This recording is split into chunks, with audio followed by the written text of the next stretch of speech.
l'invité de la matinale.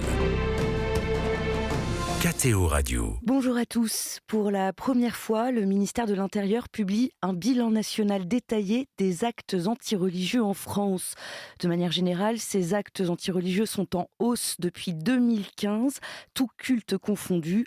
Plus de 2400 actes ont été recensés en 2025, un niveau qui reste particulièrement élevé.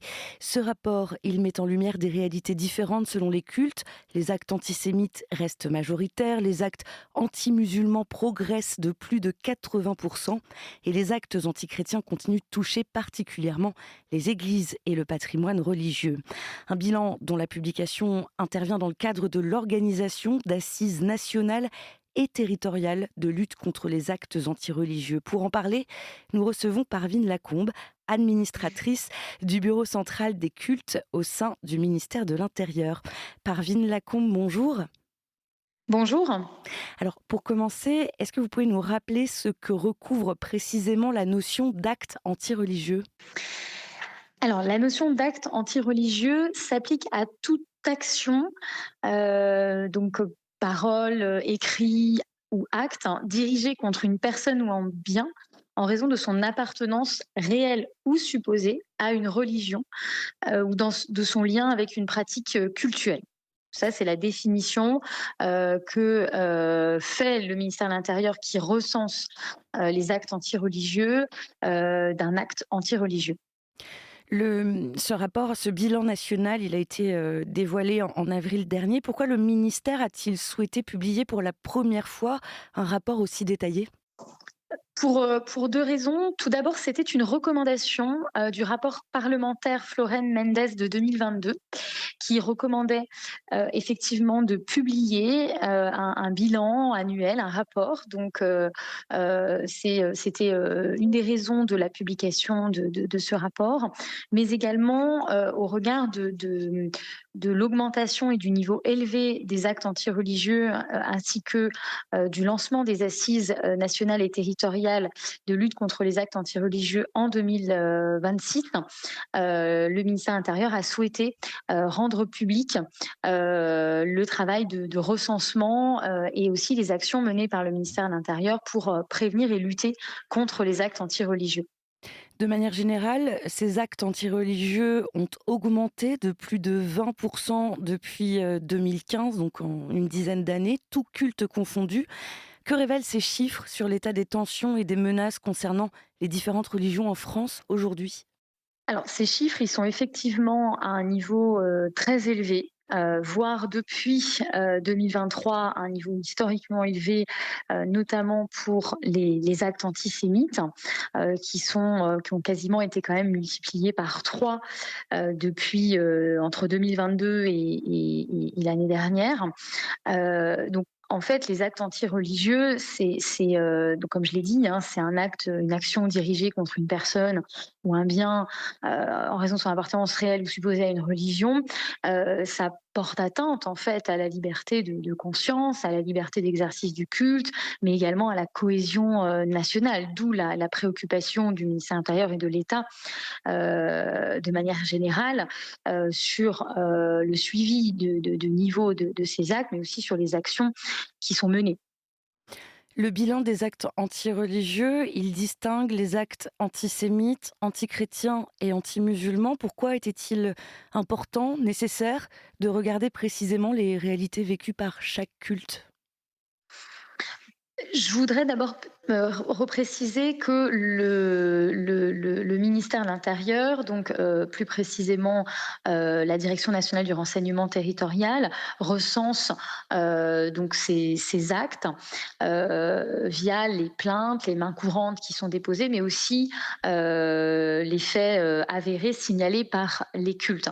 Et donc tous les cultes, c'est-à-dire que y compris les autres cultes qui ne sont pas forcément dans les catégories actes antichrétiens, actes antisémites, actes anti-musulmans, par exemple les actes qui vont concerner les cultes bouddhistes, hindouistes ou autres, ils sont tous recensés. Pourquoi on fait 3 grandes catégories? Parce qu'en fait, ces catégories regroupent la grande majorité des actes antireligieux. Je voulais aussi préciser que ce recensement, il est important de noter qu'il ne s'agit pas d'une statistique institutionnelle, mais plutôt de tendance. Et que, bien entendu, donc je l'ai expliqué, hein, le recensement est fait grâce au recensement des plaintes, des mains courantes ou des faits avérés signalés par les cultes. Mais voilà, le ministère de l'Intérieur est conscient du fait qu'il s'agit d'une tendance et non d'une statistique institutionnelle et qu'il y a vraisemblablement, le bilan le dit, une sous-estimation de ces actes. Comment s'organise le dialogue avec justement les différentes communautés religieuses et le ministère sur toutes ces questions? Vous commenciez un peu à l'expliquer. Le dialogue, il est régulier entre le ministère de l'Intérieur et plus précisément le Bureau central des cultes. On organise en fait avec les forces de sécurité au niveau national central des groupes de travail trimestriels pour anticiper les prochaines fêtes religieuses, pour faire le bilan des précédentes, pour anticiper les dispositifs de sécurité, pour parler aussi de l'état d'esprit des différentes communautés religieuses, puisque à cette occasion, les cultes nous font remonter aussi un certain nombre de préoccupations. Et c'est grâce à ces groupes de travail que certaines initiatives ont pu être lancées, notamment le lancement l'an dernier, et ça se poursuit encore aujourd'hui, d'une grande campagne de sensibilisation des cultes aux enjeux de sécurité. Donc ces sensibilisations sont organisées par les préfets dans chaque département et par la police nationale et la gendarmerie nationale. Donc ça, c'est au niveau central, mais au niveau territorial, bien entendu, les préfets ainsi que les forces de police et de gendarmerie sont compétents directement en matière de sécurisation des lieux de culte et notamment à l'occasion des fêtes, des principales fêtes religieuses. C'est la principale action du Bureau central des cultes qui s'est vue renforcée dans ses missions depuis cette année, puisque depuis cette année, donc le Bureau central des cultes suit le programme de sécurisation des sites cultuels, qui est un programme de subvention pour les lieux de culte, pour la sécurité des lieux de culte. Donc c'est fait en lien avec les préfectures, il y a des appels à projets annuels. J'allais demander, ça fait partie des leviers d'action principaux du ministère de l'Intérieur, parce que je rappelle, en 2025, plusieurs drames ont profondément marqué la France. L'assassinat d'Aboubacar Cissé dans une mosquée du Gard, celui d'Hicham Miraoui dans le Var, celui du chrétien assyro-chaldéen Achour Sarnaya à Lyon, les agressions visant des rabbins. La sécurité des lieux de culte, ça fait partie des leviers d'action? Oui, tout à fait. Il y a plusieurs leviers d'action. Vous avez rappelé les actes gravissimes qui ont eu lieu l'an dernier. Rappelez aussi que pour les actes antisémites et anti-musulmans, grande majorité, ce sont des atteintes aux personnes. Et pour les actes antichrétiens, on a une majorité d'atteintes aux biens. Est-ce qu'on Donc sait le ministère de analyser l'Intérieur. pourquoi cette différence? Alors cette différence, s'agissant des actes anti-chrétiens, qui représente à peu près en 2025 34% des actes anti-religieux, c'est lié au patrimoine, à l'importance du patrimoine chrétien en France, l'importance, le nombre de lieux de culte chrétiens, notamment catholiques. Il y a aussi beaucoup de vols, de dégradation, puisqu'il y a beaucoup d'objets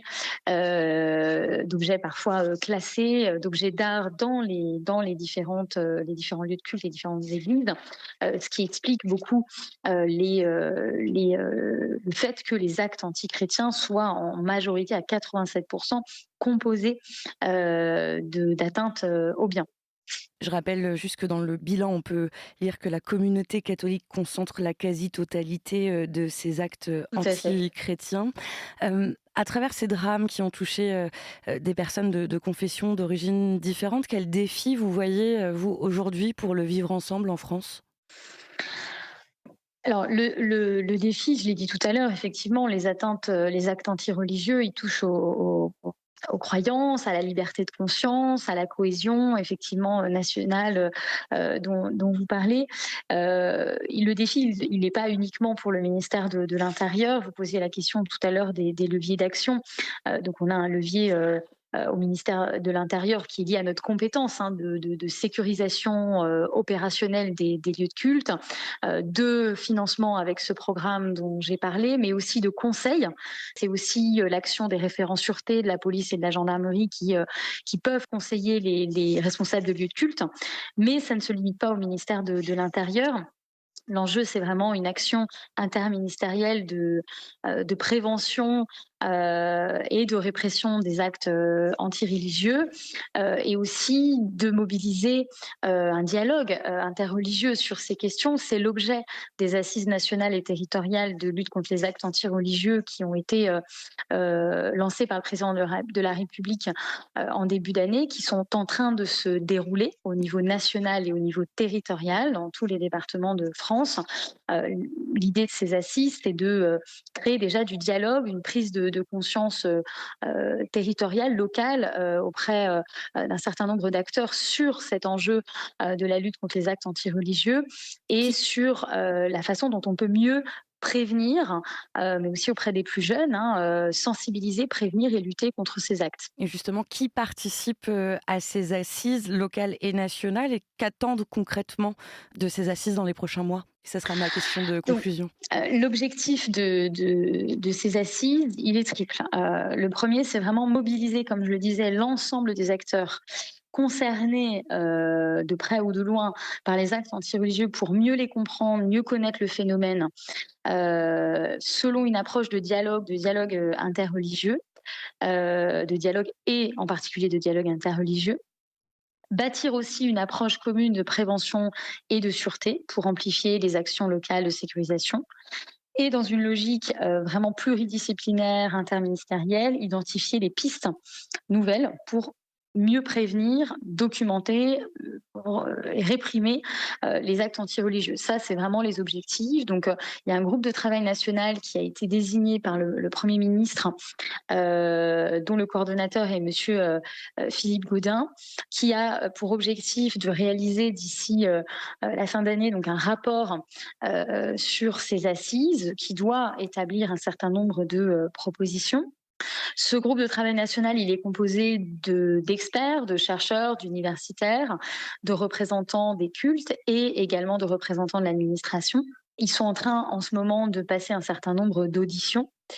Et au niveau territorial, les préfets réunissent donc d'ici cet été, donc de même un certain nombre d'acteurs locaux, des représentants des cultes, des représentants des associations, de la société civile, mais également des représentants de l'administration, des parquets, de l'éducation nationale, les sous-préfets, les forces de sécurité, pour établir en fait localement un bilan des actes antireligieux, pour mieux cerner, comprendre le phénomène, comprendre aussi l'état d'esprit des communautés religieuses sur ce sujet, faire le point aussi sur toutes les initiatives qui existent au niveau national et local et dégager des pistes nouvelles pour mieux, encore une fois, lutter contre les actes antireligieux, mais aussi les prévenir. Donc il y a vraiment une dimension aussi éducative, de prévention à ce sujet.